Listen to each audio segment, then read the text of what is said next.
Assalamualaikum warahmatullahi wabarakatuh. Perkenalkan nama saya Syamil Hari dari kelompok 7. Di sini akan mempresentasikan modul 13, menyempurnakan model desain kelas. Nggak bisa. Tujuan setelah menyelesaikan modul ini, Anda harus dapat memperbaiki atribut model domain,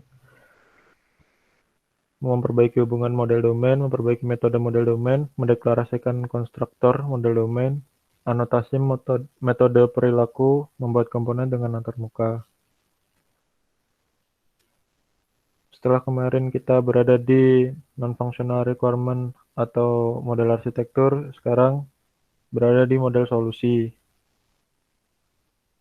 dengan menyempurnakan model desain untuk memenuhi model solusi. Memperbaiki atribut dari model domain.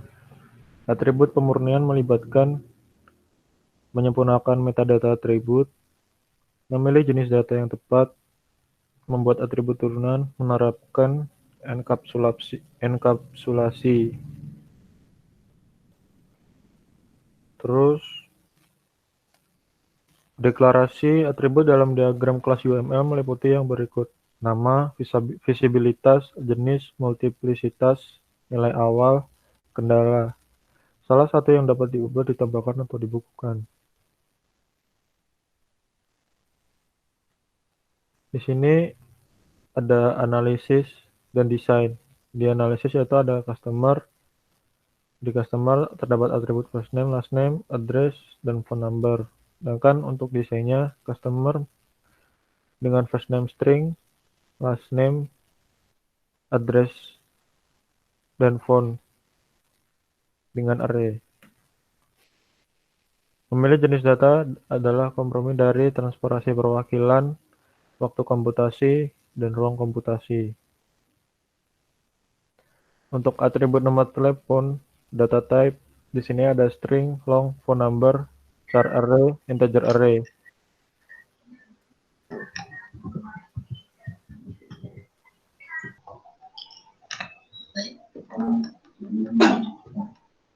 Baiklah, selanjutnya saya akan melanjutkan presentasi dari Syam, menerapkan enkapsulasi. Untuk menerapkan enkapsulasi, langkah-langkah ini. 1. Jadikan semua atribut pribadi, disabilitas. 2. Tambahkan metode pengakses publik untuk semua atribut yang dapat dibaca. 3. Tambahkan metode mutator publik untuk semua atribut yang dapat ditulis.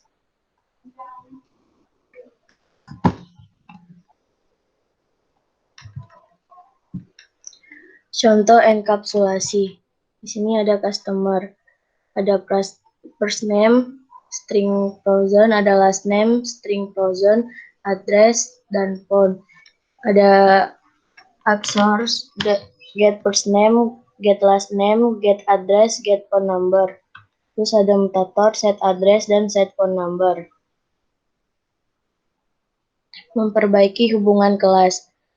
Tidak ada perbedaan yang jelas antara analisis dan desain, terutama dalam hal pemodelan asosiasi kelas.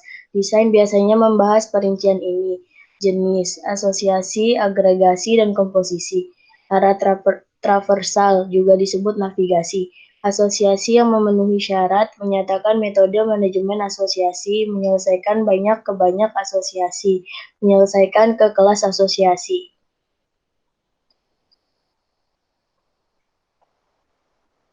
Jenis hubungan.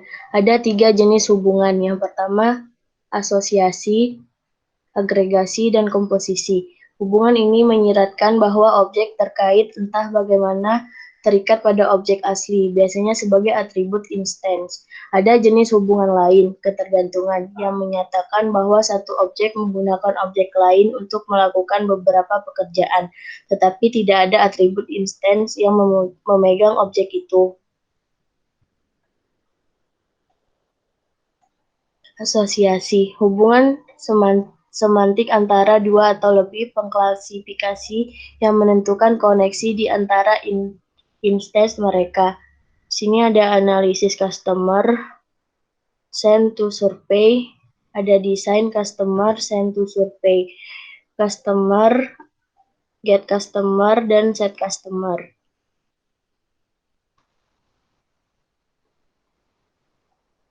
Agregasi, suatu bentuk khusus dari asosiasi yang menentukan hubungan seluruh bagian antara agregat keseluruhan dan bagian komponen.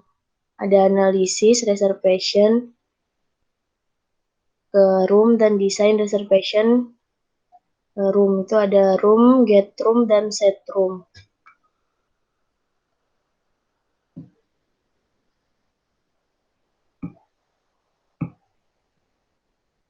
Komposisi, suatu bentuk agregasi yang mengharuskan turunan bagian dimasukkan paling banyak satu komposit pada satu waktu, dan banyak objek komposit bertanggung jawab atas pembuatan dan penghancuran bagian-bagian. Analisis reservation ke Python, terus desain reservation ke Python, terus ada Python, get Python type, get Python number, get by amount, set by type, dan set by number, set by amount.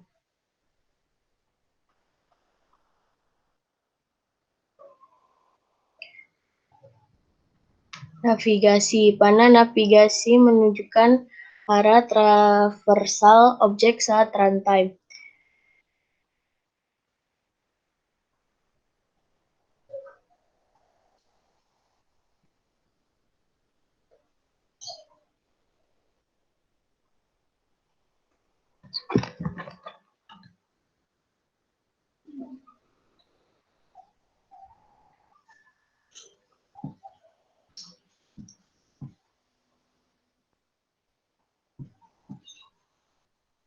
Oke, perkenalkan nama saya Gufron Vivianto. Di sini saya bakal menjelaskan slide berikutnya dari presentasi modul 13 modul 13 ini.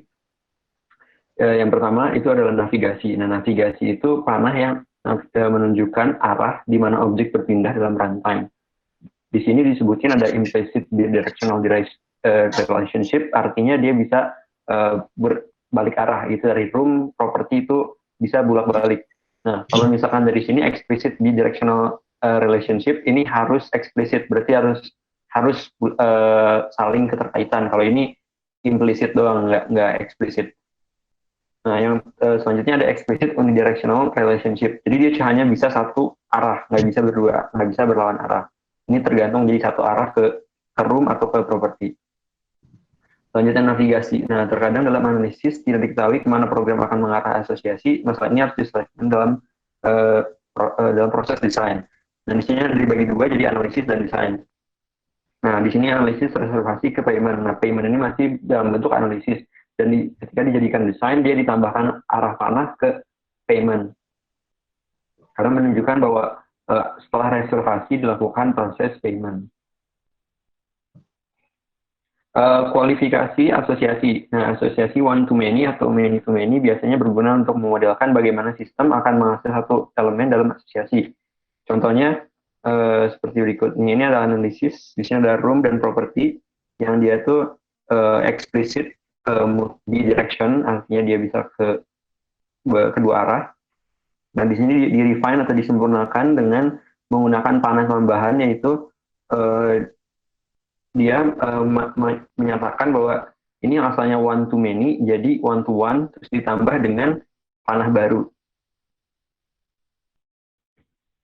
Nah, metode pada relasi. Nah, metode asosiasi memungkinkan klien untuk mengakses dan merubah objek yang terasosiasi. Terdapat 3 kasus, one to many, dan many to many. Relasi one to one membutuhkan satu instance variabel.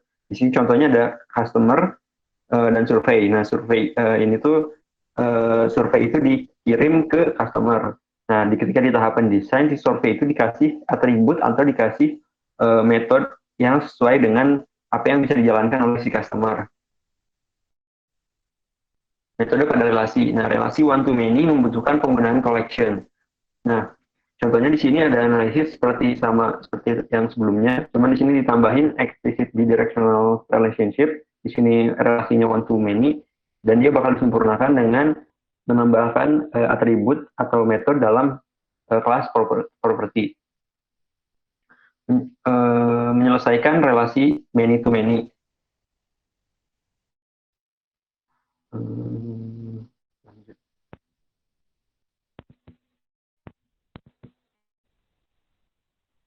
sampai 28 ya, 28. Metode pada relasi. Nah, di sini metode relasi ini sama tadi, menyelesaikan relasi many to many.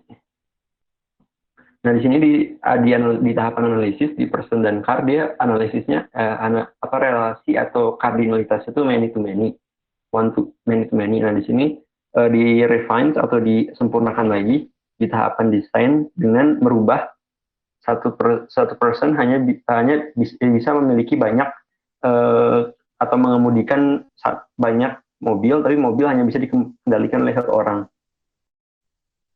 Menghilangkan relasi many to many. Dalam asosiasi, many to many harus dilakukan preservasi. Dapat dilakukan dengan menambahkan kelas, diantaranya keduanya yang mengubah asosiasi many to many ke dalam asosiasi one to many. Nah, di sini contohnya di tahap analisis yang asalnya many to many, dari sini dia 1 dan many 0 dan many juga. Jadi dia diganti menggunakan kelas baru yaitu ownership, di mana mereka bisa memiliki relasi one to many kepada si kelas ownership ini. Menyelesaikan asosiasi antar kelas.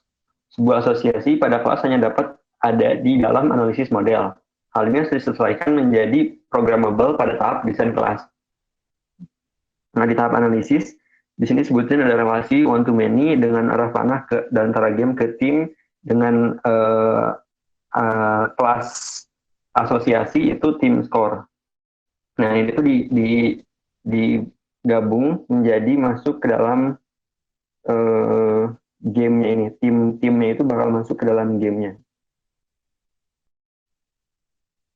Menyelesaikan asosiasi antar kelas. Alternatifnya, kelas asosiasi dapat ditempatkan antara dua kelas utama. Nah, contohnya di sini analisis sama seperti tadi, dia many ke 2, berarti dia ada 2, dia bisa banyak. Terus di sini di tahapan desain, dia ditambahkan asosiasi kepada kelas tambahan tim score. Kalau di sini dia jadi model kelas asosiasi, kalau di sini jadi kelas entity. Menyempurnakan metode. Nah, metode diidentifikasikan dalam workflow berikut. Yang pertama, CRC analysis yang menetapkan wewenang, robustness analysis yang mengidentifikasi metode pada service class, desain yang mengidentifikasikan asesor dan mutator metode untuk atribut dan asosiasi, ataupun tipe metode lainnya yaitu object management, unit testing, recover, inverse, complementary operation. Menyempurnakan model. Di sini yang awalnya dia get properties, make reservation sama self reservation itu nggak ada properti sama sekali atau atribut. Jadi pertama ditambahkan dia public atau private, terus dia ditambahkan tanda kurung untuk mengisikan apakah dia itu ada memiliki parameter atau tidak, dan yang ketiga ditambahkan return type. Yang terakhir, memberikan anotasi pada metode. Anotasi pada OML dapat dihubungkan ke tiap-tiap metode untuk mendokumentasikan sifat yang dimiliki oleh metode. Jadi setiap metode di dalam kelas di dalam UML itu bisa memiliki anotasi atau komentar. Nah, di sini contohnya do entry action itu menjelaskan apa yang dilakukan atau sifat yang dilakukan dari si metode ini. Oke, sekian dari pembahasan dari saya. Dan akan dilanjutkan oleh rekan saya selanjutnya. Assalamualaikum warahmatullahi wabarakatuh. Perkenalkan, nama saya Farah Sherina Salma, akan melanjutkan penjelasan materi ini. Itu selanjutnya mendeklarasikan konstruktor. Nah, konstruktor ini menginisialisasi objek dan sintaksis yang mirip dengan metode. Seperti di bawah ada kelas customer dengan beberapa metodenya dan penginisialisasinya yang berupa seperti first name, last name, dan address dan phone number. Selanjutnya ada meninjau coupling. Nah, idealnya itu model harus memiliki coupling terendah sambil mempertahankan FRS dan NFRS. Selanjutnya, ada meninjau kohesi. Nah, ini modelnya itu harus memiliki kohesi yang tertinggi. Seperti yang digambar ada contohnya yang lower cohesion dan higher cohesion. Selanjutnya, ada membuat komponen dengan interface. Nah, ini kelas dapat dikelompokkan menjadi komponen yang kohesif dengan antarmuka yang disediakan dan diperlukan dengan baik. Next. Membuat komponen dengan interface, panah ketergantungan tidak diperlukan jika menggunakan notasi antarmuka yang diperlukan, tetapi harus dapat menunjukkan panah seperti yang diilustrasikan dalam contoh seperti di bawah ini. Selanjutnya,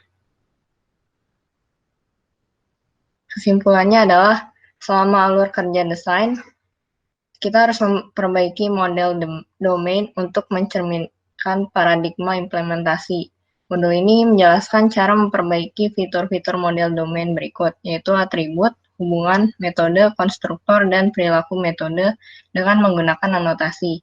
Kelas harus ditinjau untuk memastikan bahwa mereka mempertahankan kohesi tinggi dan kopling rendah. Juga, kelas dapat dikelompokkan menjadi komponen kohesif dengan antarmuka yang terdefinisi dengan baik. Sekian presentasi dari kami. Kurang lebihnya mohon maaf. Wassalamualaikum warahmatullahi wabarakatuh.